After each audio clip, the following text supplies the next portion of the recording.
Live Look. I'm Jonathan Goodell, along with Monica Vargas, and we are here in Sacramento, where the weather is about 70 degrees and a little bit of sunshine. But Monica, things are about to change rather quickly. That's right. It's springtime, but some winter weather is on its way. So we brought Courtney Obergfell with the National Weather Service to talk about what's in store here in California. Courtney? Yeah, we have a system moving onshore right now. Rain will be pushing southeast throughout the day today and impacting most of the area on Friday. So the timing of the heavy precipitation of this storm, when do you expect that? The heaviest rain will fall from Friday afternoon through Saturday morning, and then it will become lighter during the day Saturday before finally ending on Sunday. Safe to say it's a pretty strong storm. This is a very strong and wet storm with very high snow levels, so mostly rain this time around. And so we're expecting rain. How many inches are we looking at here? Totals through the next few days for the valley are going to be 1 to 3 inches, with 3 to 7 inches at those higher elevations. So being that this is a warmer storm, what type of snow accumulations are we looking at? So most of the storm will fall as rain up to about 9,000 feet. On the backside of the storm Saturday evening into early Sunday, we could see some accumulating snow down to around 5,000 feet, but the bulk of this, again, will fall as rain. Is it safe to say that this is primarily a Northern California storm? That is correct. It will affect Northern and Central California before tapering off, really. Southern California will be mostly let out. So we hear the term Pineapple Express a lot, and it's associated with this storm as well. What exactly does that mean? So the Pineapple Express is a type of atmospheric river, which basically is a river of moisture in the atmosphere that brings rain to California from the Pacific. So Pineapple Express means that moisture is coming to us from Hawaii.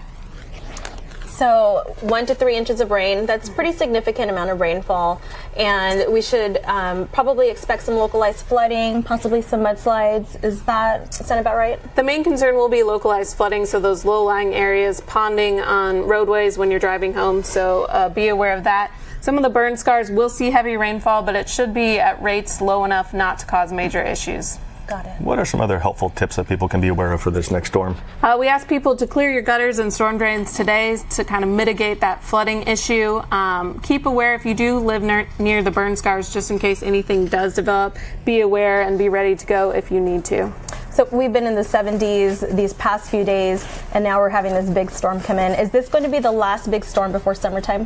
We're actually looking at a wet pattern into next week, so we could see a few more storms next week, but they don't look as wet as this one. Do you anticipate any high winds with this storm at all? We will see some strong winds Friday night into early Saturday. They do look to be in that 20 to 30 mile an hour range with some higher gusts at the mountain elevations. Any possibility of funnel clouds? We may see some thunderstorms pop up in the valley Saturday if we can get enough clearing Saturday morning, but not looking like anything widespread. Now, I know the National Weather Service issued a flood watch for the Sierra Nevadas. I've always been curious about the difference between a flood watch and a warning. Can you describe the differences? We issue a watch several days out ahead of a storm to let people know that something's coming. Be aware and be ready when the storm does come in. A warning means that flooding is imminent or already occurring. Great. Before we let you go, I know the latest snow survey results were conducted earlier this week. What can you tell us about those results and maybe what it means from a drought perspective? The snowpack is below normal, but we did see enough storms to certainly help the reservoir storage out. And because we had a wet winter last winter, a lot of the reservoirs are sitting pretty good for this time of year. All right, so we'll be tracking the storm here at Cal OES, and we recommend everyone at home does as well. You can follow the National Weather Service on all of their social media channels. You can follow Cal OES on Facebook, Twitter, Instagram. Also, caloes.ca.gov has some tips if you need some helpful reminders on winter driving tips. And also subscribe to oesnews.com. And it's looking like we're not putting away those rain boots quite yet.